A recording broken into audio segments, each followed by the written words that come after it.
ചിരിക്കണം. ചിരിക്കുമ്പോഴാണ് ജീവിതം. ജീവി ചിരിക്കുക, അത് ചേരുമ്പോഴാണ് ജീവിച്ചിരിക്കുക എന്ന് പറയുന്നത്.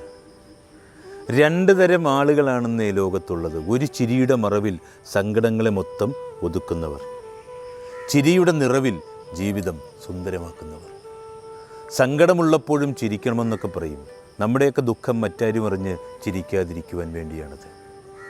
ഒരു ചിരി കൊണ്ട് 1000 കഥകൾ പറയുന്നവരുണ്ട്. 1000 കഥകൾ ചിരിയിൽ ഒളിപ്പിക്കുന്നവരുമുണ്ട്. അതിലൊരുപാട് വികാരങ്ങൾ ഒളിപ്പിക്കുന്നു. എല്ലാം ഒരു ചിരി കൊണ്ട് നേരിടുവാൻ പഠിക്കുക. ശിശുക്കളുടെ ചിരി ഇഷ്ടപ്പെടാത്ത മനുഷ്യരെ സൂക്ഷിക്കണമെന്ന് പറയും. ചിരി ഒരു തരത്തിൽ ഒരനുഗ്രഹമാണ്. പ്രത്യേകിച്ച് നമ്മളെ വേദനിപ്പിച്ചവരോട്, വില കുറച്ച് കണ്ടവരോട്, പറ്റിച്ചവരോട്, ചവിട്ടിത്താഴ്ത്താൻ ശ്രമിച്ചവരോട് വീണ്ടും നമുക്കൊക്കെ ചിരിക്കാൻ കഴിയുന്നെങ്കിൽ ചിരി ഒരനുഗ്രഹമാണ്.